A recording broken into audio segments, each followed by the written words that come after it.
शुभ सकाळ सर्वांना. मी तुमची लाडकी जान्हवी. आज मी बनवणार आहोत बदाम शेक. दूध उकळून घेतलं आहे आपण, गरम करून चांगलं घ्यायचं साय येईपर्यंत, थिक होईपर्यंत. त्यासाठी आपण साहित्य घेतलं आहे साखर आणि थोडंसं केसरमध्ये दूध टाकून घेतलं आहे कलरसाठी, आणि मिल्क पावडर म्हणजे कस्टर्ड पावडर घेतलं आहे आपण. त्याला ढवळून घेऊयात चांगलं, त्यात कुठल्याही गुठळ्या ठेवू नयेत.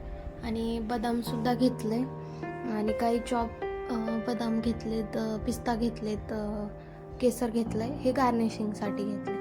तर आपण जे काही बदाम घेतलेत त्याच्यावरचे हे काढून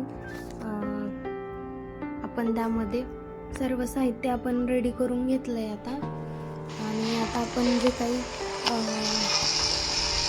दूध उकळून घेतलं होतं त्या दुधामध्ये त्याला चांगली उकळी येऊ देऊन त्यामध्ये आपण जे काही बदामचे वरचे कवर काढून घेऊन त्याची एक चांगली पातळ अशी हे बनवून घ्यायची पेस्ट, आणि ती दुधामध्ये 10-12 मिनटं 10 किंवा 15 मिनटं चांगलं उकळून घ्यायचं. म्हणजे बदाम हे त्यामध्ये शिजल्या जातील किंवा उकळल्या जातील.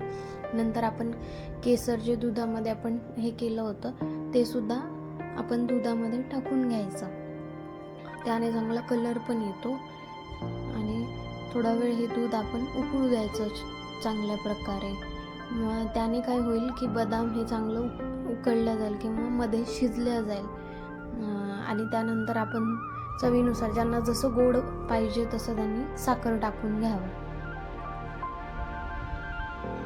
तर हे चांगलं आपण उकळून घेतोय. आता आपण थोडंसं केसर टाकलंच होतं, पण अजून थोडंसं मी टाकलंय वरतून. तुमच्या आता बघा छान असा कलर आलाय आणि थोडंसं हे दूध हे थिक पण झालंय.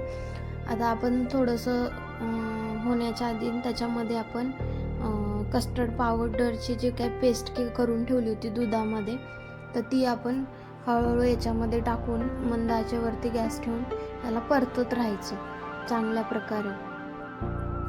आता बघू शकता तुम्ही कलर.